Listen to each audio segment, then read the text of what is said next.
خداوند تمام اقوام کو خدا کی بادشاہت کی ابدی سلامتی میں باہم فراہم کرتا ہے۔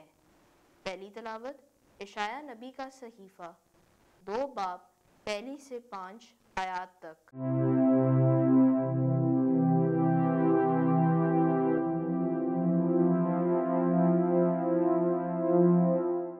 وہ کلمہ جو اشعیاء بن آموس نے یہودا اور یروشلم کی بابت رویا میں پایا۔ آخری دنوں میں ایسا ہوگا کہ خداوند کے گھر کا پہاڑوں کی چوٹی پر استوار کیا جائے گا اور پہاڑیوں سے بلند کیا جائے گا، اور تمام امتیں اس کی طرف روانہ ہوں گی، اور بہت سی قومیں آئیں گی اور کہیں گی، آؤ ہم خداوند کے پہاڑ کی طرف یعنی یعقوب کے خدا کے گھر کی طرف چڑھے، اور وہ اپنی رائے ہم کو سکھائے گا، تو ہم اس کے رستوں میں چلیں گے، کیونکہ صیون سے شریعت اور یروشلم سے خداوند کا کلمہ صادر ہوگا۔ وہ بہت سی قوموں کے درمیان عدالت کرے گا اور بہت سی قوموں کا انفصال کرے گا، تو وہ اپنی تلواروں کو توڑ کر پھالے اور اپنے نیزوں کو درانتیاں بنائیں گی۔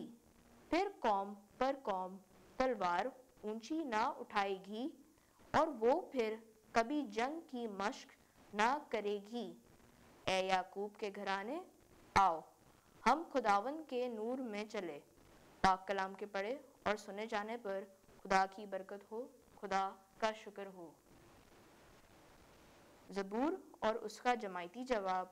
مجھے خوشی ہوئی جب انہوں نے مجھ سے کہا کہ آؤ ہم خداوند کے گھر چلیں۔ مجھے خوشی ہوئی اس لیے کہ انہوں نے مجھ سے کہا کہ آؤ ہم خدا کے گھر چلیں۔ اے یروشلم، ہمارے پاؤں اس وقت تیرے پھاٹکوں میں ہیں۔ جماعتی جواب۔ مجھے خوشی ہوئی جب انہوں نے مجھ سے کہا کہ آؤ ہم خداوند کے گھر چلیں۔ اے یروشلم، تو جو شہر کی مانند پختہ اتحاد سے تعمیر ہوا ہے، وہاں قبائل یعنی خداوند کے قبائل جاتے ہیں۔ جماعتی جواب۔ مجھے خوشی ہوئی جب انہوں نے مجھ سے کہا کہ آؤ ہم خداوند کے گھر چلیں۔ میں اپنے بھائیوں اور رفیقوں کی خاطر کہوں گا کہ تجھ میں سلامتی ہو۔ میں خداوند ہمارے خدا کے گھر کی خاطر تیرے لیے بھلائی طلب کروں گا۔ جماعتی جواب۔ مجھے خوشی ہوئی جب انہوں نے مجھ سے کہا کہ آؤ ہم خداوند کے گھر چلیں۔